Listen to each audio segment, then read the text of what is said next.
This is episode 4 of the Siri and Bek show on WIS Sports Radio.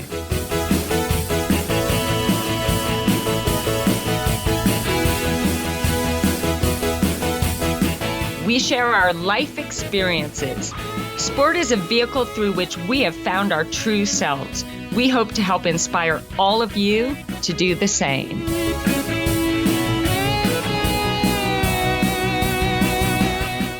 Today's show, we're going to bring you back to our grassroots and talk about how we got into the sport. Yes, we are. And it was not a pretty beginning for me. But Bek, I want to start with you. Tell us about when you found triathlon. Wow. So I was a kid who did every single sport at school. I was very active. I was very competitive. I didn't play well in teams, I realized after a couple of years. But I played basketball, netball's basketball without bouncing the ball pretty much. I know they don't play it here in the US. Netball, soccer, tennis, everything. And I was pretty good because I was pretty fit and active, so I was just run nonstop. And then I started doing triathlon as a school sport in grade 11 when I was 16 years old, borrowed a teacher's bicycle with clip-in pedals, and my first experience was not very fun.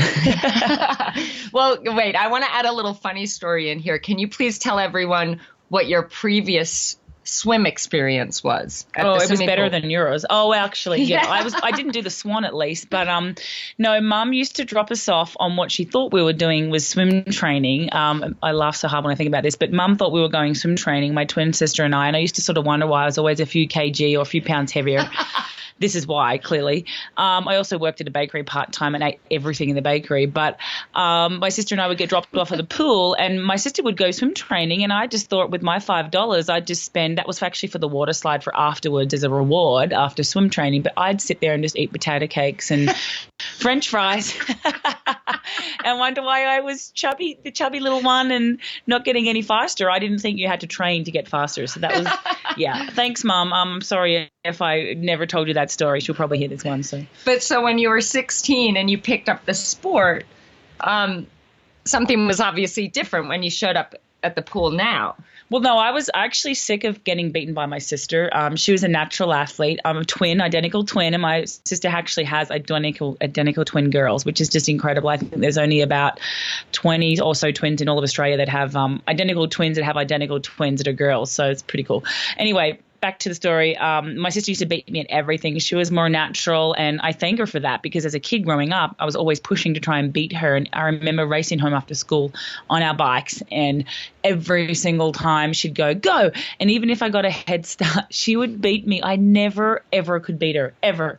And my dad used to take me on secret run training sessions, and sometimes if she came, he'd put my hand on my back, just give me a little push so it was easier so I could breathe more. And I think it's just I was carrying a few extra kilos. So we were called, and this kind of scarred us as kids, we were called the chubby twins or the fatties. And that scars you. And we weren't even really fat. We were a little overweight, but I think it sort of was where I found myself because I had confidence in one thing that I could actually do better than my sister, and that was combining the swim, the bike, and the run. And I think I was only better because she never actually tried it.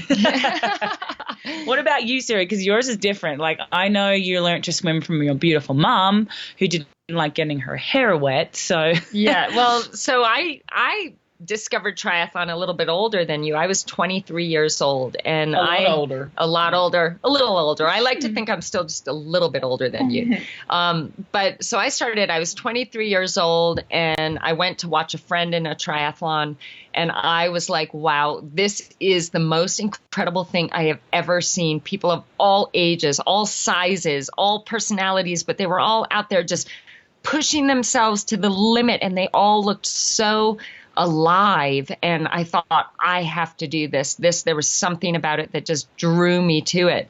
But the problem was that I didn't know how to swim. And like you say, I learned how to swim from my mom and basically watched her. She has this beautiful blonde hair, and she would swim the breaststroke under the water, but her head would be high above the water with this big swan neck, keeping her hair dry. And so the first time my friend offered to start coaching me, and we went to a little 15-yard pool, and she said, show me what you got. And I saw the other people, their arms were coming out of the water, but all I knew was my head out of the water. I threw something together, and I looked like a human washing machine, and she sighed and thought, oh God, do you really want me to take this on? And I said, yes, please help me. I'm in love with this sport.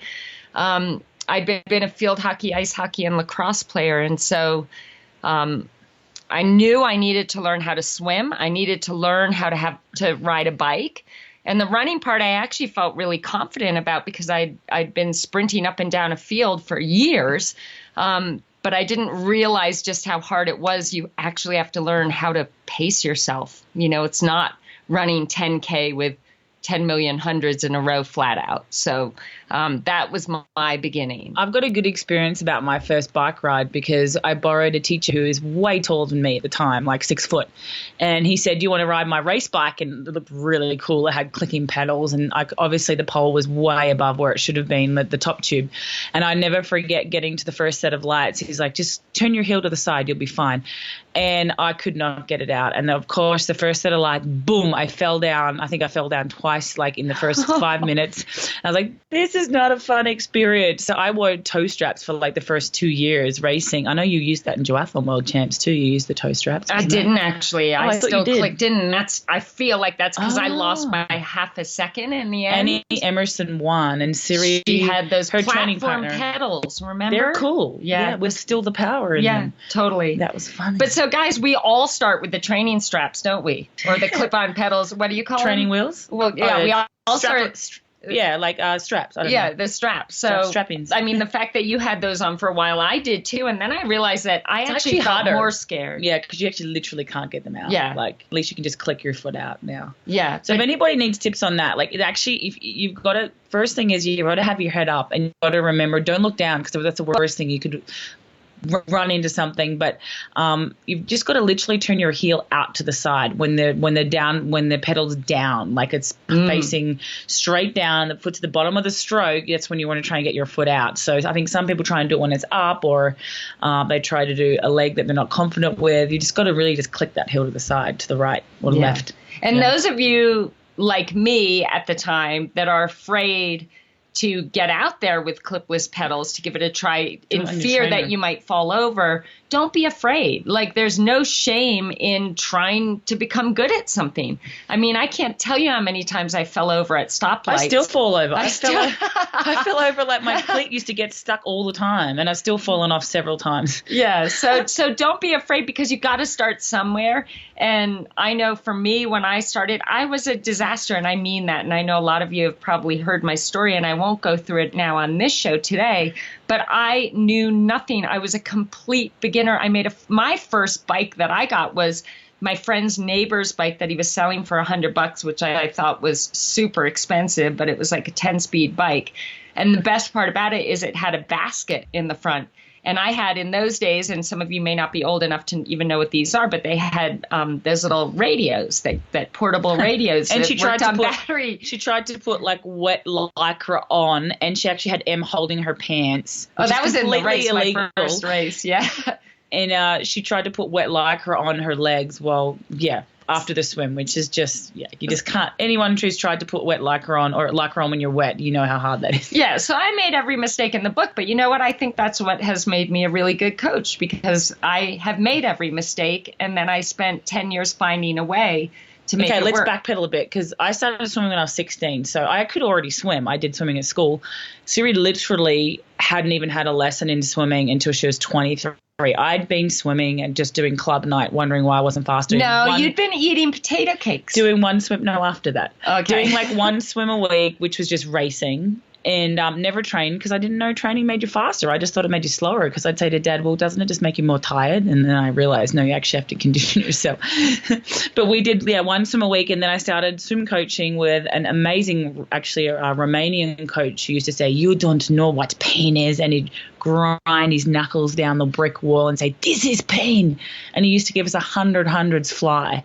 And I could barely make 50. And then if you had bad technique, he'd make you start again. I never forget the training I did with him, because it was torturous, but he shifted my mindset. So any pain that I'd gone through with other coaches, it was, other than Siri, No, actually, Brett and Siri are pretty tough, but I'd been through that as a kid, and it was so good because it taught me to be resilient and to understand pain and to push through that pain and not be soft. And I was talented, so that's one thing I think I had to learn a little bit. Was with the talent was great, but you still need to know how to push those boundaries. So I actually thank him for that, even though at the time I hated him. We had a great relationship for years after, until I was probably 19 and I had to leave and move on. But so where your first coach was Yoli, is that right? Yeah, Yoli. Well, my friend was my first coach, kind of. Right. The one you had a crush on, that's right. Yeah, I hope she's not listening to this.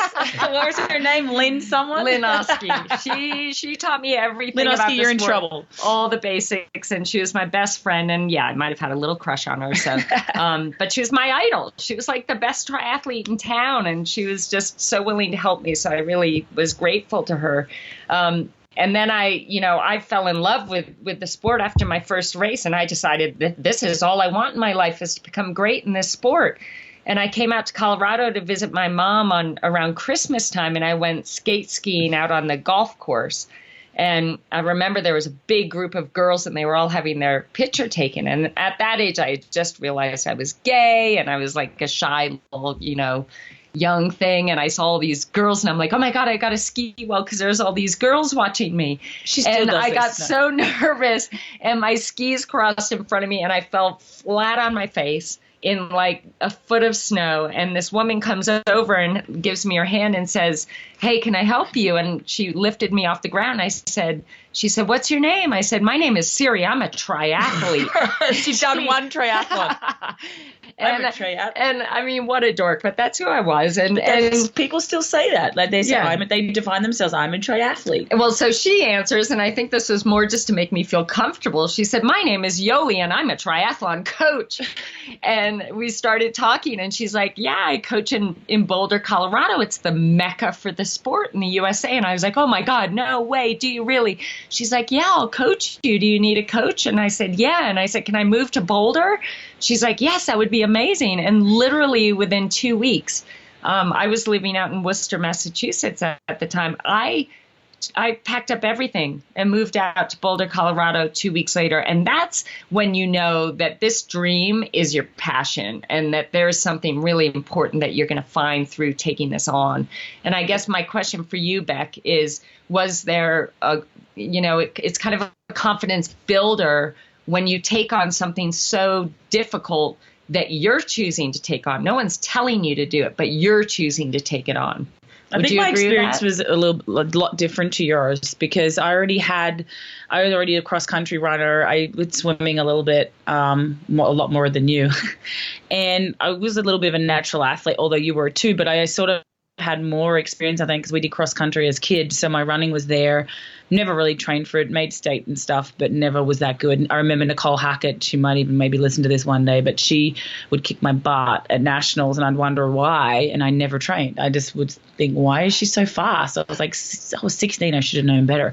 But we didn't have that going up through our school. We never had coaches that would take on board and say, hey, Beck, let's put you in the cross country team. We just didn't have that. We didn't have that sort of, we didn't get that sort of coaching. So I wish we had it, so I probably would have been a little bit faster back. But anyway, so moving on, I went from my Romanian coach, and then what was next? Oh, actually, I qualified for my first. See, mine is definitely a little different because you were a little bit older. So I remember at 16, I qualified for my first duathlon world championship team. I raced a Victorian championship in Melbourne and got second as the junior in the state champs. Didn't have a clue what I was doing. And yeah, so it was like a 5K run. I think I was 16. It was a 5K run, 40K bike, 10K run, 40K bike, 5K run. That's kind of a lot for a 16-year-old. And I think even that day, I remember actually the day, I only just broke 50 minutes of the 10K. I'd never run 10K in my life, but I still managed to ride so well and run so well. In the second run, I got second, went to duathlon world champs, got fourth at duathlon world champs. And then I was like, I need to learn to swim. This bike run is so freaking hard. And Siri is kind of similar because you went and did duathlons and got second at duathlon world champs. So I ended up winning duathlon world champs 1997 as a junior. Brett sent me there after doing this ridiculous race the week before, and I had no expectation, and I won duathlon world champs in 1997. Yeah, 97. And I was doing triathlon by 96 I was doing, actually, duathlon world was 94. So I was 16, 90, and then I started triathlon 96, qualified for nationals, and went over to the world champs. Just scraped in, similar to you. You actually raced that race. It was 996, Cleveland, Ohio. Siri raced it. We looked at our times the other day, and they were almost within 30 seconds of each other.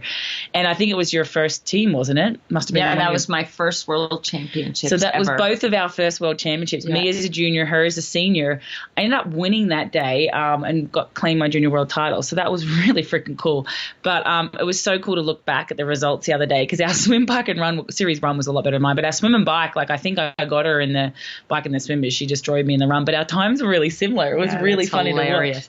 But Beck, so you were pretty much a natural. I mean, from the beginning, you were able to. So what advice, I mean, because I want to tell everyone out here, you have some people that this is a sport that they're just made for.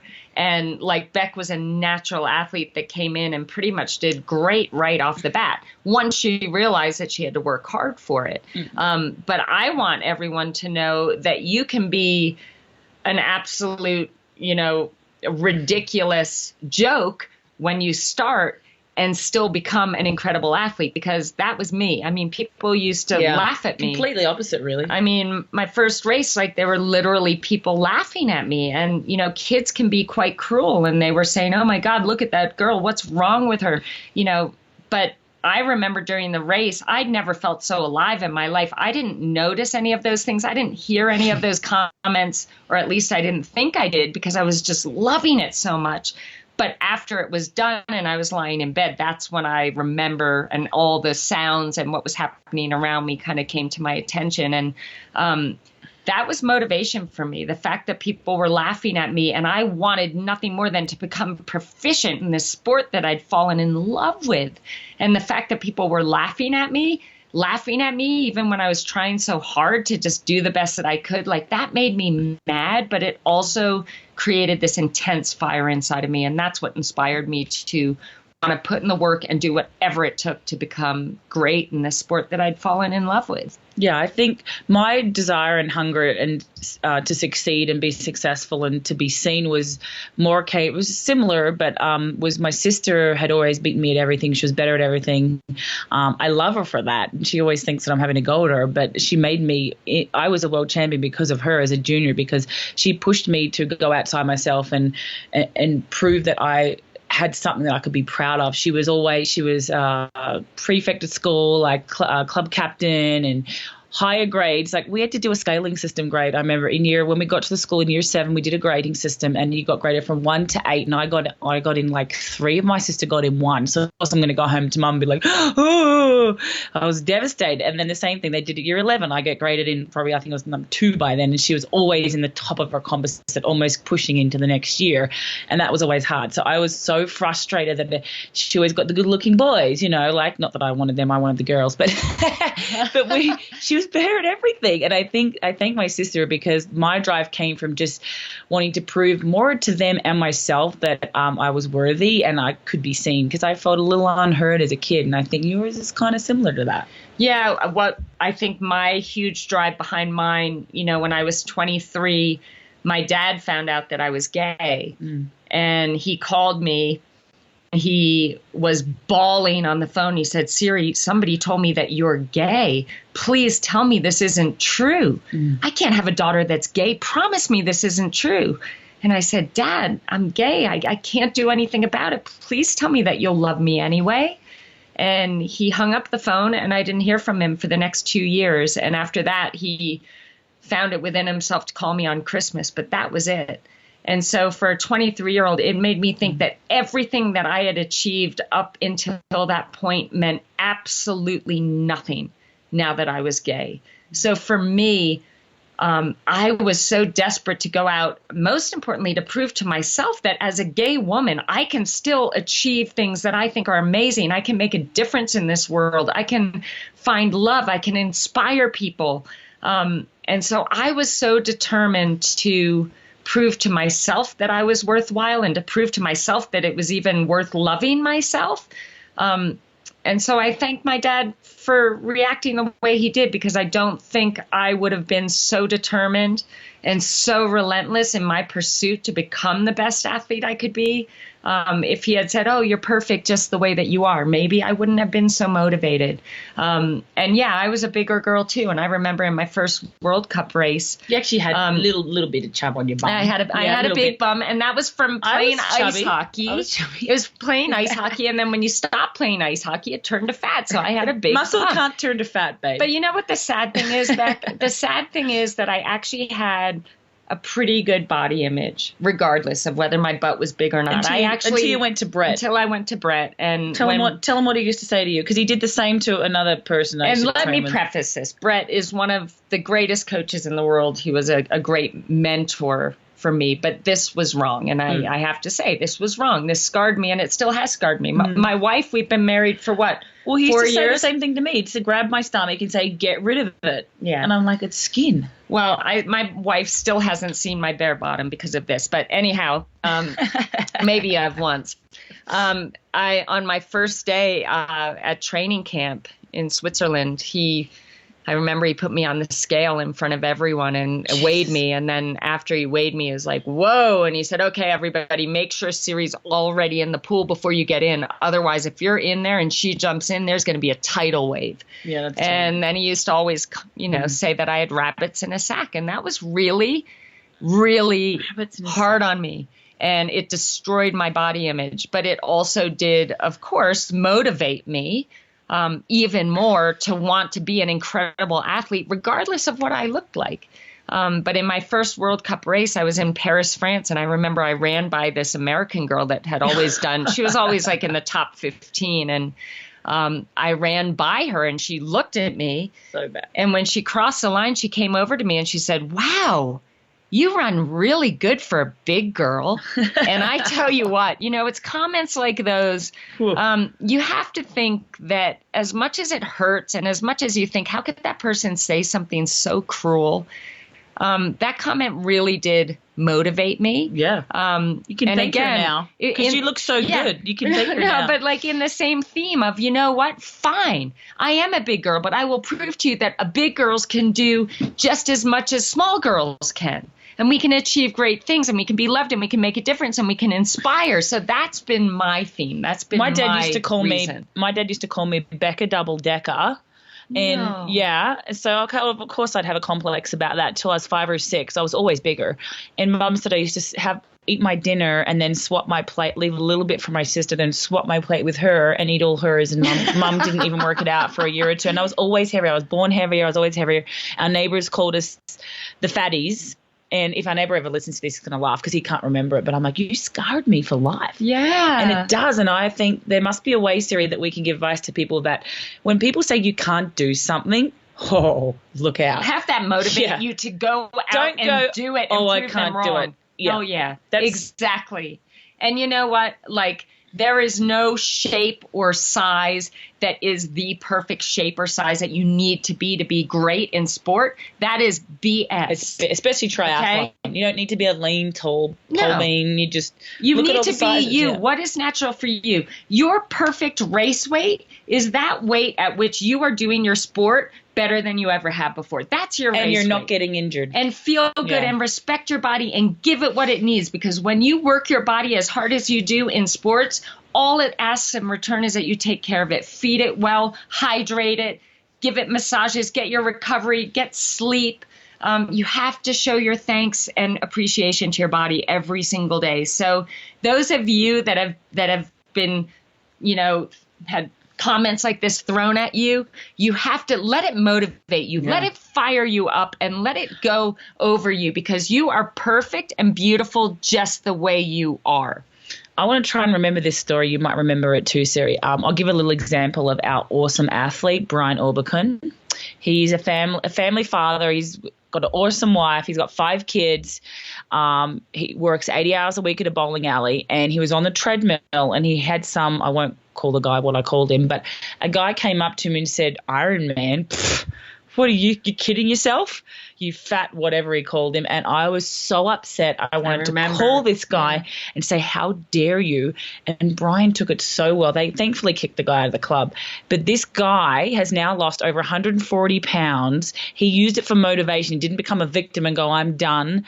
He's had his battles, but he used it as motivation. He's now done 3 or 4 Ironmans. He's almost made the cutoff, and he's down to, I think he's lost over 100 and something pounds now. So he used that as motivation, and that's the same for anyone. You can use that to your advantage. You don't need to become a victim and say, oh, well, you should use that to fire you up. Absolutely use it to fire you up. And I think we all, Beck, you and I talk about this all the time. We respect most and are inspired by the most the people that are out there making it happen for everyone, no matter what size, no matter what shape. Getting fit, getting strong, becoming great in a sport takes such hard work. It is hard. And you're going to fail over and over again. You're going to have great days, and you're going to have some of the toughest days ever. But anyone who takes on the challenge of pushing yourself to all new limits and taking on a goal that may seem impossible in the beginning, that deserves respect. That's inspiring. And to us, that's always been what has inspired us. Yeah, people always say, oh, you inspire us. And it's like, well, actually, our age groupers, like, we love them so much. Our Team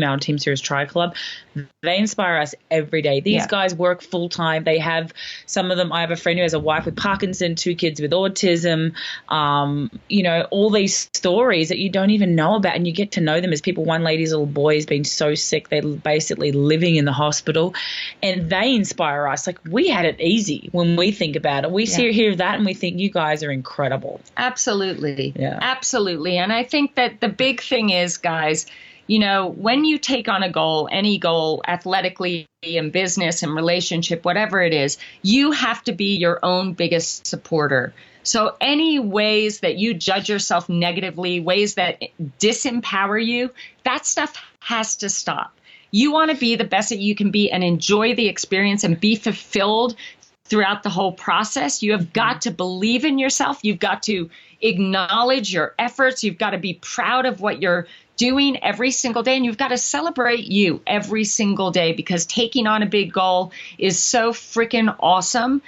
You have to be your own biggest supporter. Would you agree? Totally. And you got to remember, it can be such small steps. It's like you may have, well, I always say to Siri, if you're growing, you're still improving. What's the Well, okay, so my motto is you're either winning or you're learning. There's no such thing as failure. Right. Because when you fail, that's when we learn the most. That's when we grow the most. So when we're growing, that's when we're making the most progress. And if you think about it, for all of us, as long as we're making progress, we're going to be happy. Yeah, exactly. And that's why that's another point altogether. But that's why we're so against using power and heart rate. Well, not so much heart rate, but power and things like that, because all these gadgets and stuff, you're constantly measuring yourself. And some days when Siri says just go hard or go do your best effort, it's not going to be as good as another day. And sometimes there's no reason why it'll be not as good or better, or you just don't know. Sometimes you can feel like crap and then you'll go incredible. But if you're staring at these numbers and constantly gauging yourself, the world's always judging everybody. So why would you want to judge yourself all the time? Yes, there is a time and a need for that. And we do use it, yes, but we don't want you guys to focus on it. And that's why it's so important to us. It's all about perceived effort, because think about it this way. You can only do your best. Right? You can only do your best. So if on any given day you give your best, that is a victory. That is exactly what you hoped for. We want to leave the judgment out. We want to leave the constant, deciding whether or not you're good enough or not good enough in every single moment when you look at your Garmin or you look at your power meter. Like, we want to remove all of that so you can be free and you can train and put in your best effort and do what you have to do. And I guarantee you that the results will be unbelievable. And not just that, but you will be so much happier and be enjoying it so much more. Yeah, exactly. I love that. Yeah. I think that's what we can take away from the show. Yeah, absolutely. And, think about all of you. Think about your beginning in your sport. What was it that made you attracted to wanting to take on this goal? What was it? What was the sport fulfilling inside of you? remember how you got started and remember that passion, remember the why behind it, and always come back to that, because when training gets tough or you start getting tired or you hit a plateau, remembering why you're doing it will bring you back to the excitement, the motivation, and your whole purpose and meaning in doing it. And our big why, I'm going to wrap up with this. Our big why, of course, for our financial freedom is to save horses, and our nonprofit, Believe Ranch and Rescue. We rescue horses from slaughter. You can hear our dogs barking in the background. They agree with it. And that's our big why. That's why we do what we do. And we also want to help change lives and give back to this incredible sport and give our 45 years combined knowledge in the sport to as many people as we can. So exactly. And in saving our horses are such tremendous teachers. They teach us leadership. They teach us how to trust. They teach us self-awareness. And they're such great leaders, teachers, healers. So in saving the horses, we also plan on saving human beings and providing experiences where you can truly learn about yourself, what inspires you, what moves you, what your why is, and to be able to truly tap into your full potential. So please support us in this effort and come join us one day. So I'm going to finish off with dedicating, I'm going to get teary, dedicating this show to Coach Calvin, Siri's beautiful boy, who we lost a couple of days ago. And I want to thank you for all your incredible words and support. And I'd like to dedicate this show to him. He was a beautiful boy, and he could never be replaced, but he's always with us. Thank you, Beck. Yeah, and we did actually, on behalf of Cal, save 3 beautiful horses. Siri actually, it's a funny story because Siri was meant to save 1. And she called me in tears and said, and I know it was Calvin speaking through, I had to save 3, babe. And I said, okay, that's all right. I don't know where they're going to go, but we've saved 3 this week, and that was on behalf of Callie. So it felt very good to do that. But this is dedicated to Coach Calvin. Thank you so much, babe. My boy Calvin was my sidekick for the last 7 years. He played a role in Mirinda Carfray's World Championships, and I got him in 2011, so she had 2 world championships after that. Leanda Cave had 2 world championships in 2012, and Calvin was at every single training session. And my boy loved me like I've never been loved before, and he brought me such strength and so much love and was so devoted. And I'm going to miss him so much. And Beck, I know together we're finding it hard to move on without him.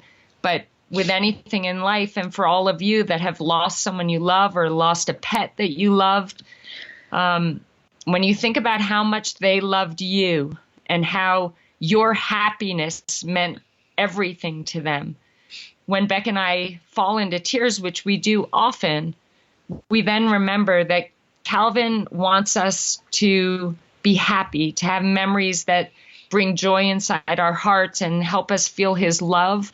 But when you've lost someone, the best way to honor them is to be all that you can be and use their memory and their love to spur you on to even greater things. Thank you, everybody. Your comments meant the world to us. He was my beloved boy, our beloved boy. And yes, this podcast is dedicated to him. So to all of you, we are so grateful for your support. The Siri and Bek Show is in partnership with Wisp Sports. We believe that women in sport deserve equal coverage. So listen on, shine on, be all that you can be, and have an amazing week. Thanks, everyone. Thank you.